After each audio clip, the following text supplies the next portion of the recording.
এই নির্বাচনে যারা দাঁড়াবেন তাদের প্রথমত শিখতে হবে আদর্শলিপি, সদা সত্য কথা বলবো। এই একটা জিনিস জাতির জন্য দরকার, সদা সত্য কথা বলবো।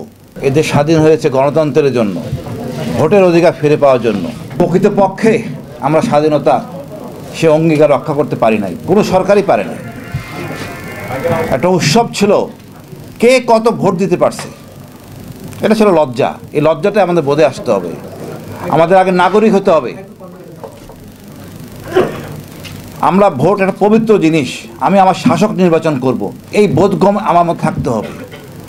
আমরা টাকার কাছে বিক্রি হয়ে যাই,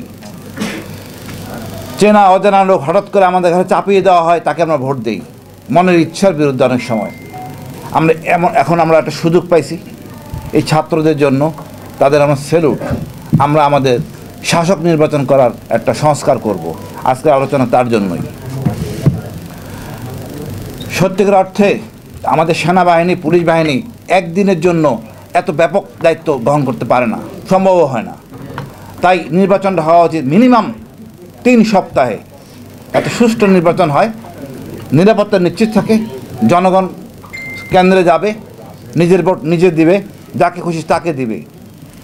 এটা আতঙ্ক থাকে ভোট দিতে পারবো কিনা, আবার ভোট একান্ত দিতে গেলে আমার ভোট পাবো কিনা, অন্য কেউ দিয়ে গেছে, এটাও হয়।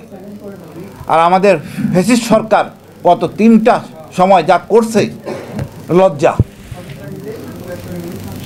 আজকে দেখেন তার এই অনৈতিক ভোটাধিকার চর্চা, আজকে সেই র্যাব নাই, সেই ডিজিএফআই নাই, সেই পুলিশও নাই। তা আতঙ্ক কিসে, তারা আসে না কেন?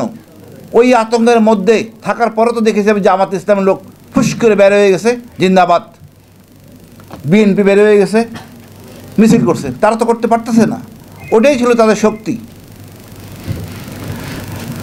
জোর করে ক্ষমতা নিলে, ক্ষমতা দীর্ঘায়িত করলে কেউ দীর্ঘস্থায়ী থাকতে পারে না। যে অনাচার অত্যাচার করছেন, আগামী নির্বাচন করার আগে আপনাকে বিচার হইতে হবে। আপনার নির্দিষ্ট সংবিধানের মধ্যে লেখা থাকতে হবে আপনি ফ্যাসিস্ট ছিলেন। এটা যখন আপনি আপনার নির্দিষ্ট সংবিধানের মধ্যে লিখবেন, তারপরে আপনার বিবেচনা করা হবে। আপনি সকল প্রতিষ্ঠা ধ্বংস করছেন। কোনো ব্যক্তি বা কোনো দল এই আওয়ামী লীগের সাপোর্ট করবে, আমরা চাই না তাদের সমর্থন, তাদেরকে আমরা ঘৃণা করি। ঠিক, আমার মনে হয় এই যে কমিশন, নির্বাচন কমিশন, এখানে সব আমলা। কারণ আমলা ছাড়া কি কমিশন বানানো যায় না? এই আমলারাই তো দুষ্ট। আর নির্বাচন করবে কি রিটার্নিং অফিসার, সেও একটা আমলা, দায়বদ্ধতা থাকে। আমাদের এখানে একটা স্থায়ী ব্যবস্থা করতে হবে, বিশেষ করে জেলা পর্যায়ে নির্বাচন কমিশনারগুলি, যাতে এখানে বারে বারে অ্যাডহক দিলাম, সেই সুবিধা লোক যেন খুশি করে দিয়ে আবার চলে আসলো, এটা হয় না। আমাদের সংস্কার যখন করতেই হবে, আমি মনে করি এইখানে একটু ভাবার দরকার আছে। আমলা বহির্ভূত, আমলা ছাড়াই আমাদের নির্বাচন কমিশন এবং রিটার্নিং অফিসার। আমাদের সকল জাতিসত্তা, সাঁওতাল বলেন, চাক বলেন, মুরং বলেন, প্রত্যেকের একটা প্রতিনিধি থাকতে হবে। তার অন্তত সংসদ সদস্য না, প্রতিনিধি হিসাবে আসবে, তার জাতিসত্তার কথা বলবে। একইভাবে আমি মনে করি আমাদের সশস্ত্র বাহিনীর 3 বাহিনী 3 জন প্রতিনিধি থাকবে। আপনারা নিয়ে আসবেন ওই মমতাজ বেগমকে, আইন প্রণেতা, এরকম অথর্ব লোক আনবেন, একটা কলঙ্কিত করবেন সংসদীয় এই মর্যাদা আইন প্রণেতার, এটাকে যায় না। আমাদের 2টা কাজ করতে হবে। এই নির্বাচনে যারা দাঁড়াবেন তাদের সিলেকশনটা, তাদের প্রথমত শিখতে হবে আদর্শলিপি, সদা সত্য কথা বলবো। এই একটা জিনিস জাতির জন্য দরকার, সদা সত্য কথা বলবো। তারপর হলো গিয়ে আপনাকে এই যে গাড়ি, ডিউটি ফ্রি গাড়ি, মান্না ভাই কিছু মনে করেন না, ডিউটি ফ্রি গাড়ি, জমি এবং এই আপনার যে উন্নয়নের সহযোগী, এখান থেকে বাদ দিতে হবে। এইটা ছাড়া আপনারা দেখেন, এটা যদি চলে যায় এমপি হওয়ার লোক পাবেন না। আপনার কেন পোস্টার লাগবে?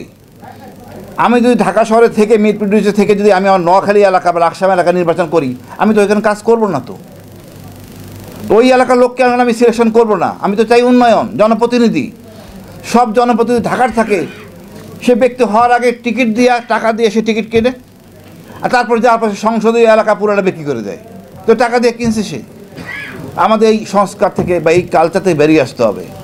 ব্যবসা করতেছেন করেন, যারা এলাকায় কাজ করে এলাকা সৎ ছিল, সবাই তারা চিনে, তার পোস্টার লাগবে না, তার খরচ হবে না, সবাই তারা জানে উপজেলা এলাকার এই লোকটা দাঁড়ালে আমাদের মঙ্গল, আমরা তাকে সুযোগ করে দিই। আমি মনে করি ভাই এই সুবিধাগুলি কর্তন করলে আমরা যোগ্য লোক পাবো, আর আমাদের সংস্কারগুলি করতে হবে দীর্ঘমেয়াদীর জন্য। এবং আমি মনে করি নির্বাচন একটা পবিত্র দায়িত্ব, এই দায়িত্বটা আমাদের সবার পালন করা উচিত। আর দেখেন আমরা সবাই চাকরি করার জন্য ঢাকায় থাকি, একদিন নির্বাচন হলে আমরা একদিনের জন্য তো ছুটি নিব না যে 3-4 দিন বাড়িতে থাকবো, উৎসব করব, 3-4 দিন বেড়ানো হলো।